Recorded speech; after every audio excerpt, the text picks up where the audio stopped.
Maruti Suzuki's People Technology presents Suzuki Connect with Navigate to Car and many other features. Watch more, feel more. Dell. Right then, we're building up in what promises to be a virtual eliminator. This is Bangladesh versus West Indies, considering both teams have lost their two opening encounters. Similar selection headaches for both teams as far as their openers are concerned. One has been firing, the other not. Are they going to make any changes to the playing 11? We'll let you know shortly. But also remember, the match is in Sharjah, a venue where Bangladesh have already played one game. West Indies haven't still.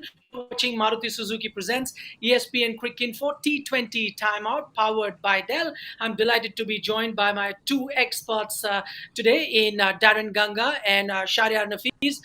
Firstly, Daren, you're looking much fitter. It's been a long time since I saw you last. Looks like you're keeping away from all the spicy rotis and doubles, is it? I do hope that your comments actually take me, and I am a lot fitter. I'm not really that fit. I'm enjoying some Trini food, as you mentioned. But yeah, the West Indies are ready for this encounter against Bangladesh because, as is Bangladesh, the West Indies will need to have a win to keep their hopes alive in this tournament. Their focus will be their batting, of course, and more so in that middle phase of the innings. The West Indies, as you can see, without any points, so to Bangladesh, and it's that net run rate is on the West Indies, because if they win, they need to win handsomely so that they can improve that net run rate. But the focus will be in the middle phase of the innings. That is where they've struggled. They've lost a lot of wickets. I think 9 wickets in that middle phase out of their 2 matches, and a run rate of just over 4. So batting very much the focus and an improvement required. Okay, as Darren there says, he looks like his team is primed for this encounter. You wouldn't want the defending champions to be out of the race so soon in this tournament. Shahriar, how are you feeling? I know you're heavily invested in this Bangladesh team, not only as a former player, you're also part of the Bangladesh Cricket Board. How are you feeling? You reckon your boys are up to the task today? Yeah, it's an important game, Nikhil, and I hope and pray that the boys are very much ready for this game. Because when you started the show, you told that it's kind of a virtual eliminator. Whoever loses, they will be out of the tournament. So far it has been a mixed tournament for Bangladesh. Some of the players has fired, some of the players haven't. So I hope that the players are ready and they know what they are going for. I just want them to enjoy the game, play as good as can, and then just do the basics right, and let's see what happens after 3 hours. Okay, we're getting news there then from Sharjah that Bangladesh have won the toss and they've decided to bowl first. That's a change. Shahriar, we saw them bat first and it seemed like, that was their go-to plan. But I think the conditions are dictating this, that we're seeing 4 out of the 5 games have been won by teams chasing. I think so. Bangladesh has batted first for last few games, and it didn't work that much. But if Bangladesh is looking back to the game against Sri Lanka, in that game before the match started, Bangladesh or Sri Lanka were a bit thoughtful about how the wicket is going to play. But so far in Sharjah, the wicket has played brilliantly well.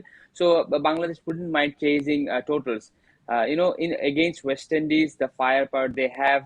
Sharjah is a smaller ground, so you don't know how much is going to be enough. So I think it's a good call, and it's a very courageous call from the team Bangladesh, that yes, you're putting West Indies to bat first and try to restrict them as low as you can, and then try to chase them down. So it's a very bold move, and I hope throughout the game Bangladesh keeps this fearless and bold attitude. Not that West Indies had any choice of deciding what to do, Darren, but would they be too disappointed batting first? Because I don't know what to make of that Sharjah pitch up until now. We saw in that game versus Bangladesh, Sri Lanka, 171 wasn't enough batting first. Then we saw that game, New Zealand versus Pakistan, where New Zealand almost defended that very low total of 135 too. You're quite right, Nikhil. And if you look at the recent IPL matches played there, teams were more successful batting first now in this ICC T20 World Cup. we're seeing teams being more successful chasing. So it's a mixed bag in terms of Sharjah, but what we do know is spinners, they've dominated in terms of averages and strike rates. So that's something that batsmen will have to take into consideration. I think the small boundaries will give a little bit of an advantage for the West Indians because of the power play that they have. So batting first, I think the West Indies will be looking for a good start like they got against South Africa, but they will also want to use their power. I did mention the middle phase of the innings. That is something that they will focus on, but we all know if they start well, if they bat well, they can produce an unassailable total. So I wouldn't read the toss too intensely. I think it's a matter for the West Indies of playing a proper T20 match. They've shown that their style of play is quite dominating. What they haven't been able to do as a team collectively is focus on that balance of rotating strike, getting the right players in the correct. I don't like to say batting positions in T20 cricket, but with the right number of overs remaining. A guy like Chris Gayle shouldn't be batting or coming in to bat in the 12th, 13th over as they did use him in the last game. So those strategic, technical aspects of their batting, they must set right against Bangladesh. Okay, two changes then. I'm just getting up to speed with what the teams have gone in with. Two changes for both sides. Bangladesh have made two changes, so has West Indies. Let's talk about Bangladesh first. I'll come to you on this, Shahriar. They have got Soumya Sarkar in. You expected him to come in, but one thought maybe Liton Das would make way for him. That's not quite happened. Nurul Hussain has gone out. Maybe it was his form that wasn't really great, and I think now you'll have Liton don the gloves. Would that be a correct assessment? It's a bold move, I must say. Bangladesh has brought in Soumya Sarkar. In a traditional way, you could have thought that, okay, Liton Das is going out, Soumya Sarkar is coming in. But Bangladesh has gone bat heavy. Yes, Sohan has been brilliant behind the wicket with the gloves, but his batting form hasn't been great in this tournament so far. We had high hopes of Sohan, but it's fine. Sometimes it doesn't happen. So you have brought in Soumya Sarkar. So what he brings into the team, that he will bat and he will bowl a bit. So you have one more seaming option with you, and you have brought Taskin in. So Bangladesh in this match will have a lot of bowling options. Last match, if you look at the team Bangladesh had, they had 3 spinners and 2 seamers, and then Afif and Mahmudullah had to bowl. But now you have 3 genuine fast bowlers, and you have 3 spinners and have a part-time medium pacer. So there are a lot of options for the captain of Bangladesh. That is a great move, I think. And one thing, yes, Liton Das hasn't been firing. He's a bit out of form, but sometimes you need this kind of backup from the team management, and which says to the player that, okay, we are not letting you go away from the team, so we are backing you. And sometimes this kind of moves clicks, and it helps the batsman to come back to the form. Definitely Liton Das will keep. So let's see what happens. But the team, the quality, the talent we have, it's right up there. But the talent, if the talent doesn't fire, the talent is of no use. Okay, I'm going to get into the bowling attack, but one quick word from you, Shahriar, on the batting as well. Liton, as you said, is going to be donning the gloves. He also opens because that keeps the left hand, right hand combination. Also showed some glimpses of kind of form in that last encounter versus England. Or would you then push Soumya Sarkar to open with Naeem and try and change that combination? Because I'm taking a look at what Bangladesh has been doing, in terms of the power play. Their strike rate hasn't been outstanding, and that's been one weak area for them so far. No, Soumya can open. Can open. I think for a player like Soumya Sarkar, he should bat up the order, because he waits for the ball, makes good positions, and try to hit. So as Liton hasn't fired in the opening slot, Soumya can open, and it will not be a bad move at all. Then you have Soumya Sarkar and Naeem Sheikh. Naeem Sheikh has been in good touch in this tournament, and then Liton can bat in the middle overs. He is a good player of spin. So Bangladesh might shuffle up their batting order for this match. One other thing, Shahriar, we've seen the left arm spinner Nasun go out. You've got Taskin Ahmed. Would that be dictated by the fact that too many left-handers in the West Indian batting lineup? Small ground. It's Oh. the power hitting West Indies have for it's Sharjah is a small ground. Even we have seen in the last match against South Africa, they played in I think Dubai, a bigger ground. Still, they were hitting big balls. So in Sharjah, we have seen some miss hits going for sixes. So then in against the fast bowlers, you have to time the ball to get out of the park. So that's why. Is going out for the team. I think it's a good move. Bangladesh has made some positive changes, and hopefully this will work for Bangladesh in this game. Okay, Darren, to you, Lendl Simmons is out, probably paying the price for that slow batting that we saw from him. I wonder whether that was his own decision or was he trying to compensate for those, batting collapses that you had earlier. And then that other thing that Pollard's made clear is Chris Gale is going to open, sorts the batting order out a bit.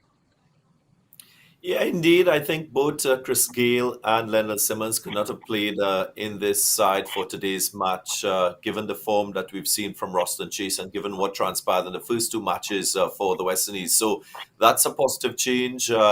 Many expected that this would have happened and should have happened before. It didn't. So a change a little too late, you would say. Great to see Roston Chase into the side. He's been the leading run scorer in the recent CPL. As was mentioned, he's a good player of spin. So against Bangladesh, with so many spinners, he will be vital through those middle overs and towards improving the numbers that I mentioned that the West Indies suffers in that phase of the game. Roston Chase could also add the option of an additional spinner for Karen Pollard, the right arm off spinner. He's a quality spinner. He's done well in Test match cricket. So that's a positive move. Chris Gale, he has to impact the innings very early. As we saw, he's not the Chris Gale when he was 25 years old. He's up in age, so he's a lot slower in terms of getting off at the start of his innings. So he has to play that ultra attacking game in this West Indian batting lineup. If he doesn't fire, so be it.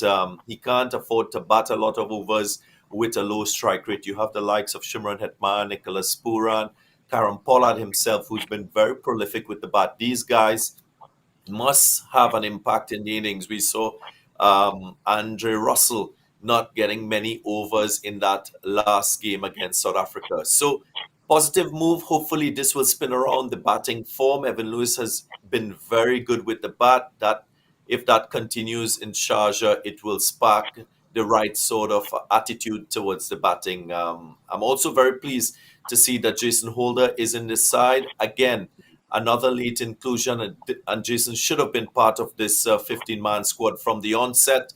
He is a top-class all-rounder and ranked the number one all-rounder in Test match cricket. So that's pedigree and quality as a player. He adds batting depth because he can bat. And I think his right-handedness, just as what Roston Chase will give, will prove to be an asset against Bangladesh, especially with Mehdi Hassan turning the ball away from the left-handers. And then you have Hussain as well, the right-arm off spinner in this Bangladesh batting lineup, who will spin away from left-handers. So technically and technically, they will have to position these guys as the game unfolds so that the right-handers could counter the left-arm spin of Shakib Al Hassan and the right-arm off spinners in this Bangladesh side. Darren, you talk about Jason Holder coming into the side. One would have thought probably Ravi Rampal would have made space for him, but it's the Hayden Walsh who's gone out. Probably because, as you mentioned, Roston Chase is that second spinner that you're looking at. Yeah, indeed. And I think Ravi Rampal hasn't done badly with the ball. Yes, it's two matches. He's picked up one wicket. The other wicket taker in this West Indian team is young Akil Hussain. He's picked up three wickets. So only two bowlers have picked up wickets so far in two matches. So they haven't been able to penetrate opposition teams with their bowling. Mind you, they scored only 55 against England. So some of the bowlers not getting a real opportunity. So it's the nature of a World Cup. You've got to hit your straps early. The West Indies just haven't done that. Their destiny in their hands for this game. What I think many West Indians want to see in today's match is a much better batting effort. We all know the potential of this West Indian team when they fire with the bat. That hasn't happened, and there's an expectation that they will come good with the bat against Bangladesh. Okay, we're going to talk about the West Indian batting because they'll be coming out shortly. Just taking a look at a few matchups now. Shahriar, let's talk about how the spinners are going to be approaching the West Indian batting lineup. Shakib, we know, sometimes bowls in the power play as well. They've dropped the other left arm spinner, but a left arm spinner to Evan Lewis. Would you expect them, to be potent against like the likes of Evan Lewis and Chris Gale, because they'll try and nullify that advantage that a left arm spinner brings in? Mehdi Hassan will bowl in power plays, definitely. He might bowl 3 overs in power plays. Mehdi Hassan, very new into the team, but he is a very courageous bowler. We have seen him bowling in BPL and in recent T20 matches where he's very much comfortable with the new ball and bowling in power plays, and he has a lot of variation. So he will bowl. I'd love to see Mustafiz bowl at least 1 over in the power plays. And you have Shoriful, you have Taskin, you have a lot of options. Sakib might bowl one, but if Gale and Evan Lewis is going well in the power plays, Shakib might hold himself a bit and then he bowls in the middle over. Looking at the bowling options Bangladesh have today. I think they have a lot of options. So if with the West Indies batting is going very hard at the bowlers, the Mahmudullah has a lot of options to play with, and it will give him an advantage in this game, because in Sharjah it's a small ground, and if the ball is coming to the bat, the ball will disappear. We keep talking about these matchups of spinners. Mendy, as he's talking, the off spinner Daren might come into play with the two left-handers there for West Indies. But you'd have to say Mustafizur is going to be the key. I know he's gone wicketless in the last 3 games that he's played, but before that was in outstanding form. He's an outstanding bowler, especially with the new ball. He can bowl all phases in T20 cricket. He's a wicket taker, I think, the leading wicket taker behind Shakib Al Hassan for this Bangladesh team at this World Cup. So with him being a left-arm seamer, that is a unique angle more so for right-handers. He has the ability to swing the ball. He can bowl the cutters on a surface that is offering a bit of grip. So with the experience he has, he will be very, very vital for Mahmudullah and Bangladesh because he's very familiar with the conditions there. I just feel that the West Indies need to focus on him. Shakib Al Hassan, if you look at what he's done for Bangladesh with bat and ball, even in that 50-over World Cup and coming into this ICC T20 Men's World Cup, all the matches that they have won, he's picked up the Player of the Match award. So when you look at that sort of record and that string of performances from Shakib, he is a guy that would have taken a lot of the time in that team meeting for the West Indies. If they can blunt him with the ball and with the bat, I think it gives the West Indies a much better chance of winning this match against Bangladesh. And of course, we mentioned the spinners. They might prove to be a handful for the West Indians because West Indian batsmen, they love the ball coming on to the bat. ROSTON Chase is one of the few that has the skill to score and to score quickly against spinners. So his form and a continuation of that form is going to be crucial for them to get an unassailable total. I think 170, 180 on this surface against Bangladesh will give the West Indies a very, very good chance of winning. Before I go to Shahriar, because Daren, you spoke about the West Indian batsmen, they love that ball coming onto the bat. Do you reckon that's one of the reason, because the ball's not been coming onto the bat here in the Middle East, that the West Indian batting order hasn't quite fired? Yeah, I think the challenging conditions, the fact that that's not the natural style from West Indians when they play T20 cricket. We've seen a lot of the orthodox batsmen in this World Cup score runs. You think of Baba Azam, Virat Kohli. These are guys who've scored runs with fluency, playing the ball in the right manner. Eden Makram had a very good half century against the West Indies in the last game. So there is a certain amount of situational awareness and assessment that has to happen as the game is unfolding. So you can't have too many predetermined plans in terms of wanting to maintain a particular run rate. That has to be measured and matched alongside the present conditions and the form of particular bowlers as the game is unfolding. The West Indians, they haven't been able to find that right balance across the assessment of the conditions, their current form, and the approaches towards certain bowlers. We heard Nicholas Puran talk about the West Indies being a little more conservative, a little more calculated in their aggression. Well, that has to show in the execution today. I'm going to talk about two key players for Bangladesh now. Shahriar to do. Daren talks about Shakib Al Hasan, saying that considerable amount of time must have been spent by the West Indies team looking at Shakib Al Hasan, whether it's with the ball or whether it's with the bat. We've seen this not just in this tournament, but consistently with Bangladesh. Shakib really needs to fire both with the bat and the ball, and that really influences the result in favor of Bangladesh. It's a bit of both ways. Shakib has a big influence in the team. That's obvious. But in big games, Shakib just comes and does everything right. So Shakib has been a very important part for Bangladesh for such a long time, and he brings the right balance for the team. He bats and he bowls. If he doesn't perform with the bat, he comes and bowls, does things with the ball, and you just don't find these kind of players very often. He's a very rare talent, and you haven't seen this kind of impact player in such a long time, who bats for the team, who bowls for the team, and does everything right. So Shakib definitely will be a very important part of the team for this match, at least. And last 6 matches Bangladesh won in ICC tournaments. He has been the man of the match. But it's not only about Shakib. I would love to see a collective effort today. First of all, the Bangladesh, when they bat, they need to start the power plays in a right manner. If you lose too many wickets in power plays and not scoring runs, then it's a problem for you. So that openers, if you're not scoring runs, at least you try to keep your wickets intact, so that you can go to the last phase of the game with a lot of overs.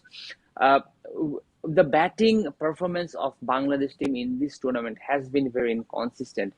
We have seen good innings, but it didn't work together. So we want to see Bangladesh team play a traditional T20 game, where you go there, try to score something around 14 for 6 overs.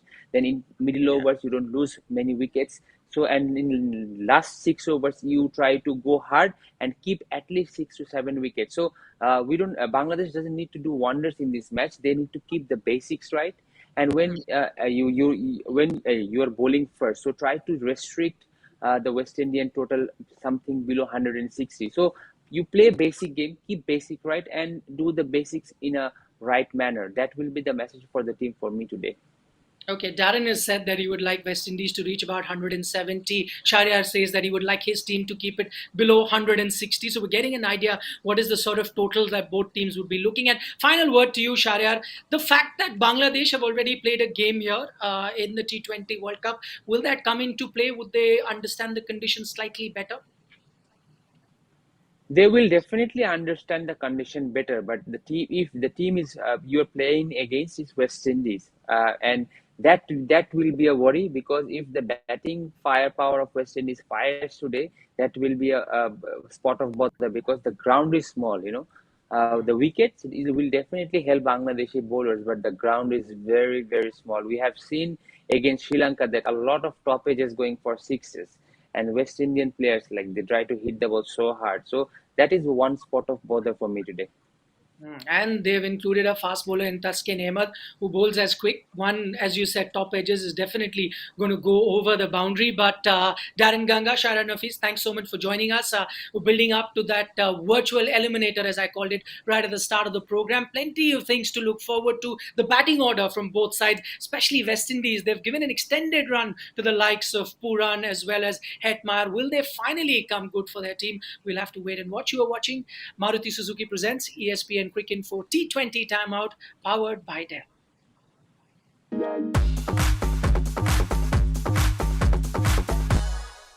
Maruti Suzuki's People Technology presents Suzuki Connect with Navigate to Car and many other features.